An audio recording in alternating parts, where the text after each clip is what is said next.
Ang ganda ng umaga, di ba? Pagising ko, lumabas ako.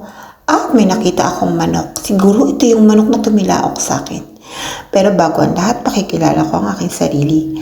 Ako nga pala si Maria Leonora Silva. Isa akong vlogger. Pero hindi pa masyadong malaki ang aking mga views. Sa totoo lang, lagi akong sumusubok mag-video at mag-vlog. Tingnan niyo ang kapaligiran, ang liwa-liwanag ng sikat ng araw, sumasalubong sa akin habang ako'y naglalakad. Ang mga halaman nakangiti sa akin habang sila'y aking tinitingnan na para mabinabati nila ako ng magandang umaga. Ito ako, nasa third iskinita. Sa totoo lang, pupunta ako niyan sa aking mga tuturuan ng mga bata. Meron akong tinuturong sayaw sa kanila na sayaw na matagal ko nang pinapangarap, ang Barbie dance. Gusto kong maturuan sila ng pare-parehasang sayaw at para sa ganon ay matuto sila ng kaunting step ng Barbie na pinangarap ko noong bata pa ako na hindi ko ma-memorize. Ang sikat ng araw, napakaganda. Ayan na nga ako, nakarating na ako sa lugar kung saan ko sila tuturuan. Dumating na nga sila kaya hindi ko na tinuloy. Ayan ang isa sa nanay ng mga bata, sa si Georgie. Habang tinuturuan ko sila, hindi sila sabay-sabay, pero natutuwa akong tingnan sila. Ganoon naman ang mga bata, mahirap talagang turuan. Kailangan lang ng malawak nating pasensya. Kahit ang mga nanay, ganyan din. Ang mga nanay nga hirap din turuan kapag nagsusumba. Kaya naintindihan ko sila. Sa totoo lang, masaya akong natuturuan sila kahit na kaunti sila. Kung dadami pa sila, masasaya ako at gaganahan.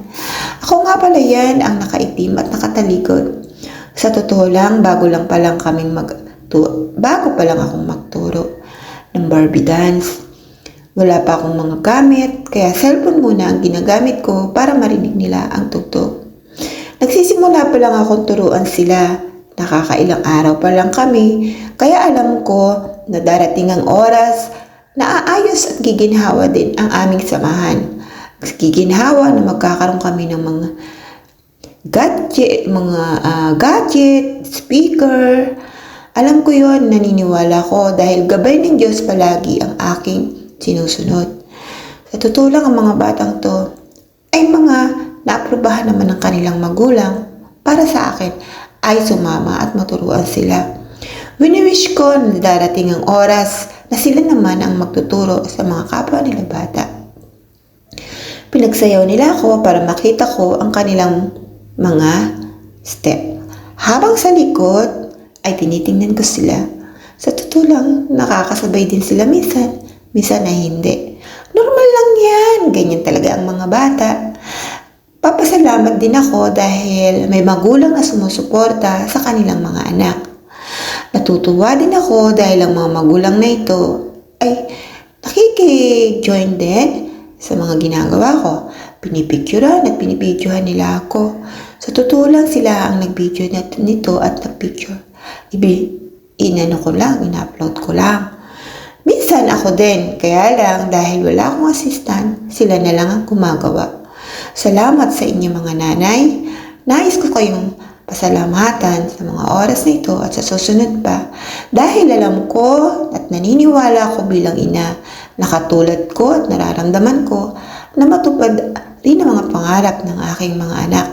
Salamat naman sa gabay ng Diyos dahil nangyayari ito sa akin na akin namang binabahagi sa ibang tao.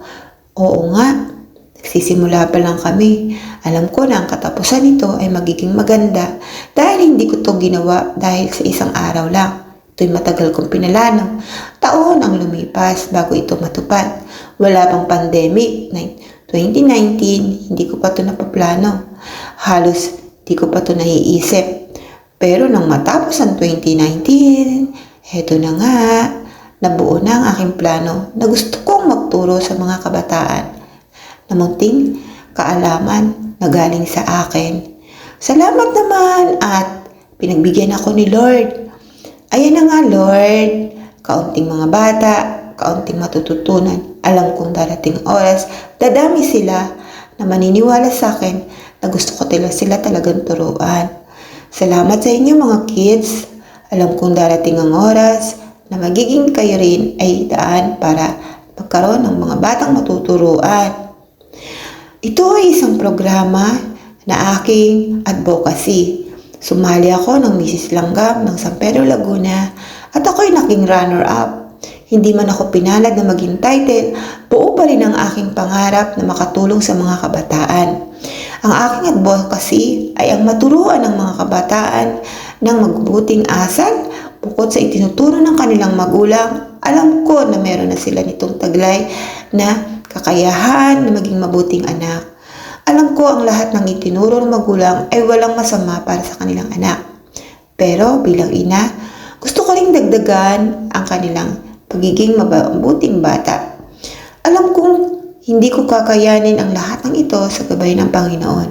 Gusto ko rin silang turuan ng mga ilang step upang sa ganon itong mga katawan nila ay maging exercise din nila ito.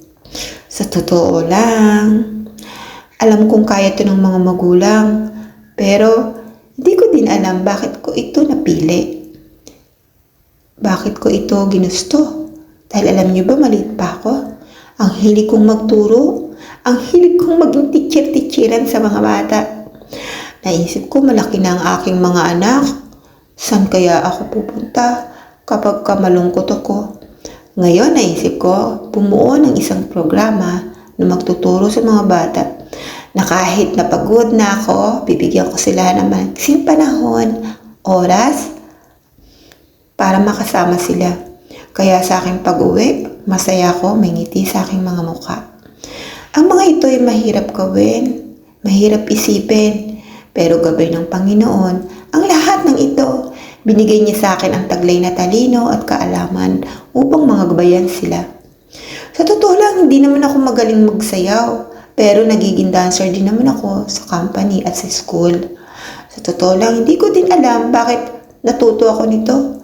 Alam niyo kung bakit? Araw-araw ako nagdadasal. At minsan hiniling ko ang mga katalinuhan at kaalaman.